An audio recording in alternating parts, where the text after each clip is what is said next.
welcome back, everyone. We are moving on to MIT App Inventor. Before starting with it, I would like to show you certain things which you watch carefully. What I show you here is some APK files are visible. As you can see, these are all APK files. That is, these are mobile apps. These are the mobile apps which can be installed on. If I give you these files, you can install them on your mobile phone and use them. So these are the apps which are made by MIT App Inventor. But what happens in the lab, students do not have mobile phone. They have computers. So these apps can be run on desktop also, PC also, or laptop also. You have to run a simulator environment.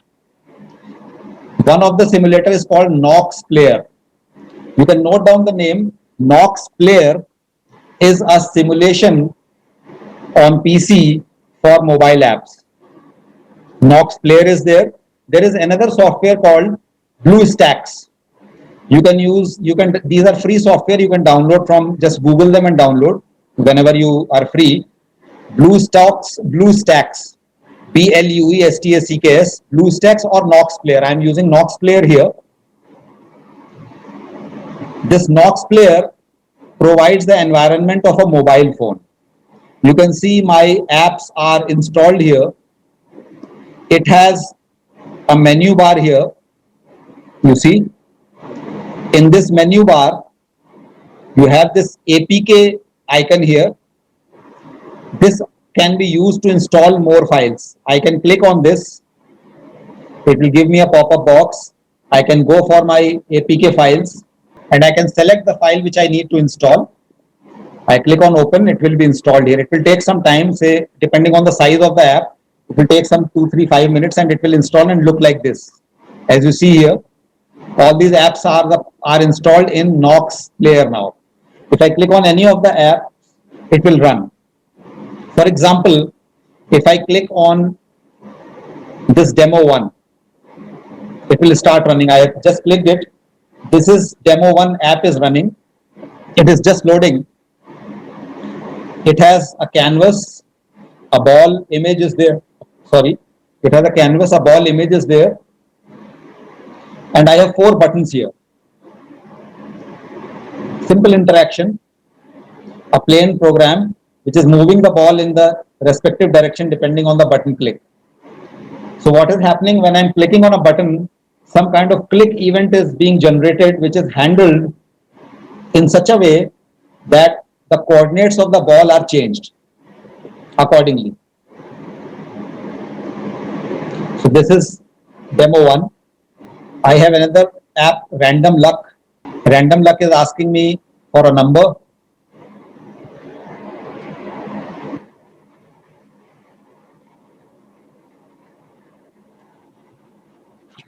It's being compared with some random number and it is telling me I am not lucky. So this is a demo where text box and button is there. So just to show you how Nox Player is installing the app and then how you can just click and run the app. It is very useful when you have created some samples and students do not have mobile phones. You can install this on every PC. You create the samples beforehand and let them interact with the app so that they understand the concept, how the app is behaving. Then using your projector and your internet connection, you can open MIT App Inventor online and you can demonstrate them how that particular app was created. You can show them the code and you can intercept the code, explaining them, walking them through how that code is working. So this is a better way to handle the lab for MIT App Inventor. Because if 20 students are opening the computer and going on over one single internet connection, there might be some bandwidth issue. Or maybe you can create groups of students. 20 students, you can make 5-4 groups sitting on one computer and seeing how it is being done. So this way you have to manage the group if you have a bandwidth issue at the school. Otherwise, it is not a problem. So Nox Player is there. I clicked on APK button here and I selected my file and it will install here. This is the settings button. Here you can click and make settings like changing the language. Sometimes it comes in Hindi, you can change it to English and all those things that you can explore later on. This is the basic thing you require. If an app is running, you can click on this button at the bottom. This will show you the app in a pop-up and you can close it. So these are the simple controls for working with Knox Player. The same thing goes in BlueStacks also. When I log in, normally what happens is my projects are listed here. I click on any project, or if I'm going to create a new project, suppose I start a new project, I give some name to the project first, it asks me the name of the project. I click on OK. This name is already used. I give a different name, and by that name, the project, a blank project is created. Now, when you come to App Inventor, things first of all look very intimidating, but if you look carefully, in the very center, there is your working area. This is the phone size. I can go for tablet size. I can go for monitor size. Depends on the screen size of mine. I'll stick to phone size. So you can decide what size you need for working. On the very left hand side, you have all the toolkits, all the working things which you will bring into your project and work with them. For example, user interface components are there, you see buttons, check boxes, labels are there. If you scroll down, you will see layout components, media, you want to add camera, you want to add sound recorder or a sound player, text to speech engine, this all can be added, and many other things are there. For drawing and animation, you might need a canvas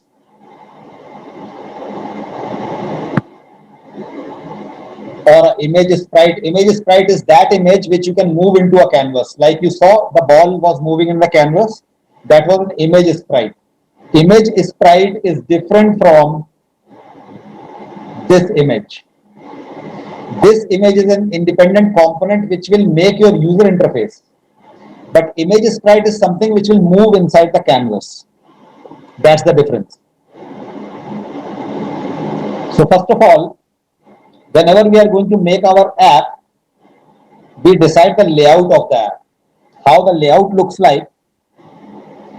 You go to the layout section of this palette. I am in the layout section. So many choices are visible here. And I drag table arrangement. Table arrangement I am dragging and putting it into the screen 1. So I have got a table. Whenever I am dragging something here, that something will be listed here. See, under screen 1, table arrangement 1 is there, and whatever I select here, its properties are listed here. Table arrangement 1, properties are columns and rows and the entire height of the table. So how many columns it is providing me? 2 columns. I can make it more, 4 columns. I can have more rows, 4 rows. It's a 4 by 4 grid it is going to be. However, it is not visible here. Don't worry. For width, I am saying fill parent. Entire width will be used. We have this table arrangement here. I added 4 columns and 4 rows, which are not visible here. Let me show you how they will be visible. Height I have not taken. Width, full width I have taken of the device. Height I have taken some arrangement like percentage, let's say 60%. Okay, 60% of the screen is taken for height. Now within this table, I can add how many components? 4 columns, 4 rows. 16, 4 by 4. 16 items I can add. So those items are there in user interface. I can add a button. Did you see 1, 2, 3, 4? I put the button here in the first column, first row. I put a label here in the second column and so on. So this way you can put the things easily in the table. This is your tabular arrangement. That's the best when you are going to deal with a complex interface.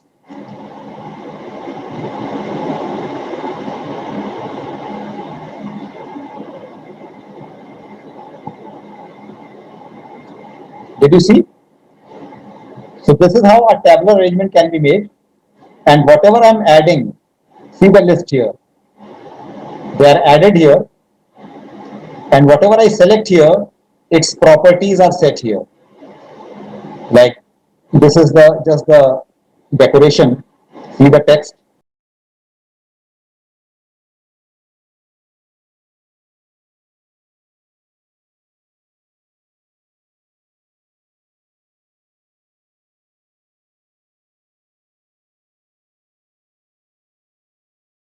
Font size.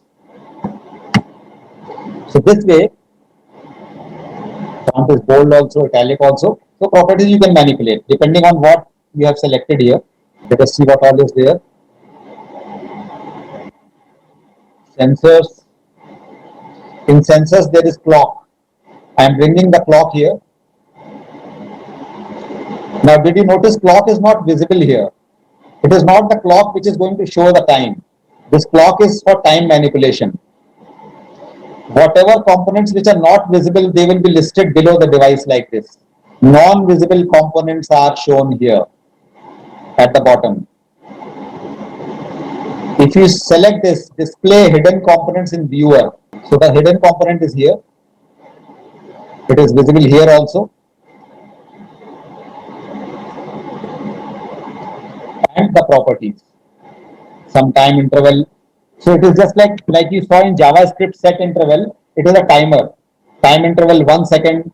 So whatever time interval you set, somehow it will take care of executing something repeatedly after every second. So this is the introduction to the layout part. So layout can be table arrangement like this. It can be horizontal arrangement. In horizontal arrangement, the things will come one after another side by side. Vertical arrangement is there.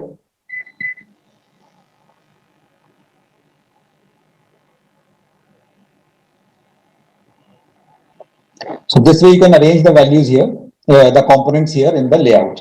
It depends which layout. The table layout is the best suited because that gives you the complete freedom to place the objects as you like. So here is the layout. This is table arrangement 1. Table arrangement 1 has 1 column and 3 rows. Now you have to visualize here. 1 column and 3 rows. 1, 2, 3 like this. And in first row, a canvas has been kept. Canvas is yellow colored. This is the first row. Within table arrangement 1, which has 3 rows, the first row has canvas. What about the second row? Second row has another table arrangement. Table arrangement 2 is the nested arrangement of table arrangement 1. Table arrangement 2 is in the second row. And table arrangement 2 has 2 columns and 2 rows. That is 4 cells. So this is the first row. This is the second row with table arrangement 2 having 2 rows, 2 columns. So that gives you 4 cells inside this. And the third row of table arrangement 1 has got a button. Button 1. Button 1 is going in the third row of table arrangement 1. So this way, you can use table arrangements to lay out your app. Button 2 is not in any of these table arrangements. Button 2 is independent outside after this. Complete free flow. Image 1 is free flow, dropping below button 2. Button 2 and image are not the part of table arrangement. These canvases are the part of table arrangement and this button 1. So this is just to show you how a table arrangement is created and how the things are added into it.